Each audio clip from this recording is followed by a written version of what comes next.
Peter, you have got a tough task, and Jared mentioned, and all of a sudden the media caravan kind of parked its way at your place this week for the first time for the season, didn't it? Yeah, it sure did. It was an interesting experience, and we deserve it, I guess. We've had some pretty poor results so far this year, and one of the big differences for me coming back is the size of the media industry. It's a massive industry these days, and they had a few things to say, and a lot of it pretty direct and pretty hard, and a lot of it fairly constructive and accurate, I think. And we need to cop that, take it on board, and see what we can learn from it. I remember your speech at the footy launch, and you warned us all of these dark moments that were coming. And then I saw you play Brisbane in round one, and I remember saying on the couch that you'd performed the great rope-a-dope. Yeah. I thought, by God, this side is flying, and they're playing all good footy, and the confidence is up and about, and everybody, and you've got the profile of your team suggests it should get better, and yet it hasn't got better. I watched that program, and I thought, I can't lose here. If we win every game, I'll say, yeah, it's rope-a-dope. That's right. I'm the greatest strategic genius of all time, and if it happens to go the other way, I can say, nah, you needed to listen to me. What it says to me, though, is the talent is there, and I agree with your coach. The win is not far away, but I'm surprised that where you're at the present time, I've got to say, particularly the loss of the Suns. It wasn't just a loss, it was a demoralising loss in some ways. Yeah, I can't disagree with that. On the other hand, watching on the weekend, and you look at some of the young talent that they've got, I wonder how many other teams they might surprise between now and the end of the season, because, they've got some serious talent. Yeah, they've got some talent, yep. But, yeah, we expected to win it, wanted to win it, and, 7-1 is a real bad run for us. I've got to say, from a governance point of view, I don't think that you ought to measure, that I ought to measure these things on the basis of one loss or even 7 or 8. We are on a journey, we're on a trail, we need to build for continuous improvement, and from my point of view, coming back in, almost the biggest difference is we had Andrew Demetriou out at the Whitten Oval just last week doing the thing that he does with every club, talking about the drug issues and the AFL's progress and equalisation. He finished off to our young staff, not just the players, but the admin and marketing staff as well, and said, I just want to make clear to you people how important we see the Western Bulldogs in terms of growth into the Western region of Melbourne. You're a very important part of us, and we see that you need to be supported, and you're doing your best you can, having a tough time at the moment, and that's fantastic for us and for our young staff to hear that sort of thing. And where Andrew and the Commissioner are going with equalisation, I think provides us with the first opportunity really in a generation to plan over a long-term period of time for growth and for strategic and scientific improvement in our football department. Can I make this point about that? My last year was 1996, and I remember at the beginning of 1996 we'd been creamed by Geelong in 1995 in the first final, and we thought what we need to do is invest heavily in the football department and see if we can go that extra step. And we started 1996. We had some injuries. We had a terrible weather which made the Western Oval completely unplayable. Long story short, we had a disastrous 1996. We lost a lot of money. We had to stop the discretionary spend, and it all sort of went away. You can't run. The football cycle is more than just one year. You can't invest heavily one year, get a poor result and then abandon it. But if we get a long-term sensible equalisation policy, that gives us, as the people who manage and govern the club, the opportunity to do some sensible long-term planning. And I think that's exciting not just for us, but for the competition in trying to achieve that any given Sunday principle where you can get every club with a reasonable chance, a month before the finals. Before Richo takes over, what does it actually mean, though, the equalisation fund? What does it mean to your club day to day?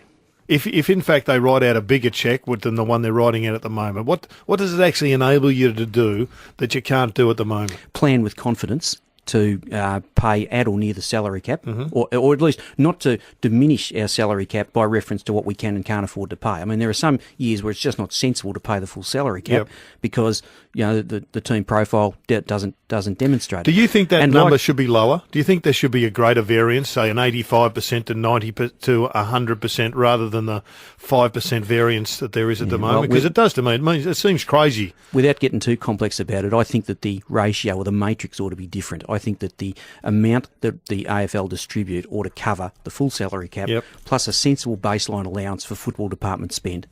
You know, I don't want out at the Western. We don't expect at the Western Bulldogs to be able to do the things that Essendon and Collingwood do in terms of a $10-15 million spend over and above the salary cap on football department. But as long as we've got a baseline where we can employ the right number and the right quality of coaches, assistant coaches, rehab, recruitment and list management people, then we think all other things being equal, or at least being equalised, we'll give our members a reasonable sight and a reasonable shot an average amount of the time. Our senior players physically are doing plenty. At times they're left with a lot of responsibility. We do have a little bit of a gap through that next tier, through people into their 6th and 7th year, 5th to 8th year of their career. And that's the reality with our list, and injuries haven't helped that. That's Brendan McCartney, the coach of the Western Bulldogs, talking about how positive things could be. Peter Gordon, president, still with us, and Richo, you had a couple for him. Yeah, Peter, we just spoke about football department spends and the gap between the rich and the poor clubs. And is it disheartening to know that if you spend more money in your footy department now, that you're almost guaranteed to have success over the last 10 years? If you spend in the top 8, you basically can make the top 8 in the finals. Well, I think that it's clear that there's a relationship between how much you can spend in your football department and how successful you'll be. But I'm not sure that it's such a linear relationship that if, you know, Collingwood have got, I think, 11 coaches and assistant coaches at the moment. If they double that and had 22, I don't think that means they're going to get double the football performance. I think, you know, clearly there's extremes to this debate, but I think as long as we've got the capacity to put a reasonable football department together, then I don't think that it's the be-all and end-all. So it's like it's like the rotation debate. You can get to about 120. No guarantee that going to 160 is 30% better or 40 or 50% better. How's the coach holding up? Oh, he's a remarkable man, Macca. I've got to say, I've grown to admire him more and more as I've got to know him, and in particular over the sort of maelstrom of the last 7 weeks. And I will say this, and without any disrespect to any of the previous guys I've worked with as coaches of the Bulldogs, that I've seldom seen a man who carries the respect and admiration of a playing group quite as much as Macca does, let alone under the trying circumstances we're currently under. Sometimes you know that. Support's not there. Coaches have lost the players. These players admire Macca. They love him. They trust him, and that's got to be a good basis for going forward. Is Collingwood about to help you out in some areas, give you some advice, or do a bit of liaising with you guys? One of the first blokes I spoke to after I resumed the role was Eddie, and we talked about setting up a strategic alliance, and we've got a joint promotion of the Bulldog Collingwood game coming up soon, and we want to do a few functions together. We see that as a two-way relationship. In fact, I can say that the first corporate sponsor that's been brought to that relationship has been brought by the Western Bulldogs, and that's important to us. We don't want to see it as a one-way street. But yeah, I think that when you look at it, there are all sorts of partnerships that go on between clubs. The Anzac Day game is a partnership between Essendon and Collingwood. The Dreaming game is a partnership between Essendon and Richmond. And you know, as long as we maintain the competitiveness on field, there's every reason why we should try and build partnerships and work together for the benefit of both clubs. Peter, what about free agency in the paper today? There's a list of some pretty impressive players that will be up for grabs this year under free agency. I'm pretty sure you had a go at Scott Gumbleton last year. Are the Dogs interested again this year in going into the free agency market and grabbing some senior players? I know Macca wants to develop, and that's what he's doing. No, you bet. Yes, we are. We'll be aggressively in the market for forwards for players. I'm going to leave it to the experts as to which players and which priorities, but we'll have a capacity to pay up to the salary cap, and if the right opportunities are there for us, you can expect us to be very aggressive in that marketplace. Mission Foods have been a great sponsor for you. Are they long term? They're currently contracted for this season and next season. We're thrilled to have them as sponsors. They've been, as you say, a real long-term contributor to us. But can I say, and they've been great. Let me also say that in a year that's had its challenges, we've been thrilled to increase the number and the amount of corporate sponsors that we've got quite significantly this year, which is good because some of our other revenue lines have been down. Membership's a little bit down. Reserve seat sales are down. Our Etihad Stadium deal, people have heard a lot about. So it's a challenging year from that point of view, and it's been great that Mission in particular, but some of our other corporate sponsors. Well, I'm a consumer of the Mission, Mission goods. So I tell you, the taco Sunday night one's always a winner at our place. Too many for you. Look after that heart. It has been said that you won't go for Franklin, but will you go for Thomas? Well, I've already said to Richo, Dwayne, that I'm going to leave the So choices Lloyd, in Dwayne, relation you to these can't things. get him coming round No, the but back is door. it true to- that you won't go for Franklin then? Is that at least true?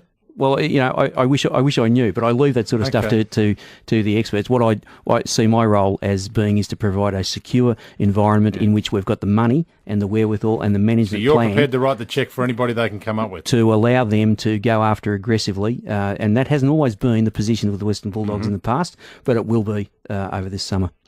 Hey, Peter, what about 1996 as a player up until now? It's just poles apart. How much different is it for you as the chairman coming in 17 years later? How much more time do you have to put in these days?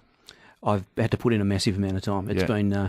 It's been quite extraordinary. And most of the early part of it, I must say, has been on the equalisation debate. And as you probably know, I got a Guernsey on this trip to the US with junket. with Eddie and Andrew, and I hesitate to call it a junket, but I haven't heard who I'm bunking with yet. And but no doubt Andrew will tell me in due course. There are a lot of differences. The disposition of the AFL towards supporting every club is a tremendous difference. No up yours Oakley anymore. It's the The reverse. quality of that equalisation meeting we had in January, the quality of the intellects around that table, with all due respect to my partners and colleagues back in 1996, very, very significant difference. The amount of media and digital media and the 24-hour news cycle and the websites and the blog sites, remarkably different. The size of the administrations of all clubs, remarkably different. It's a different universe. Before I let you go, and just on the Franklin Thomas thing, if you're human, we were one more.